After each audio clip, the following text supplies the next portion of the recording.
Hi అండి, ఈరోజు మనము రవా కిచిడి చేయబోతున్నాం. దీన్ని మనము ఉప్మాకు బదులుగా కిచిడి చేసుకుంటే చాలా బాగుంటుంది. సో దీనికి మనము ఆయిల్లో కొద్దిగా పట్టా, లవంగము, బిర్యానీ ఆకు వేసుకోండి.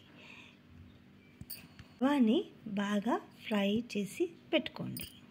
రవ ఫ్రై చేసేటప్పుడు ఒక 2 డ్రాప్స్ ఆఫ్ ఆయిల్ వేసి ఫ్రై చేయండి.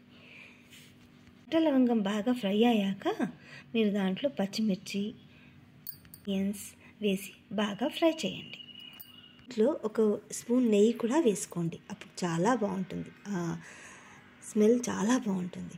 దీంట్లో కొన్ని ఆనియన్స్, తర్వాత టమాటాస్ కూడా కొంచెం వేసుకోండి. టమాటా కొద్దిగా ఎక్కువ ఉంటే దీని టేస్ట్ చాలా బాగుంటుంది.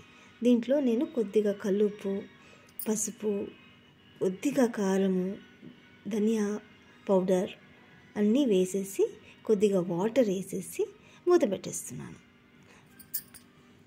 బాయిల్ అయ్యాక మనం ఫ్రై చేసుకున్న రవాని వేసి దీంట్లో బాగా కలపండి. సో ఉండలు లేకుండా కొద్దిగా వాటర్లో బాగా కలుపుతూ ఉంటే మీకు ఆ ఉండలు రావన్నమాట.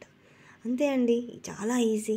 దీనిపైన కొద్దిగా కొత్తిమీర వేసుకొని గార్నిష్ చేసుకోండి. అంతే, మన కిచిడి రెడీ.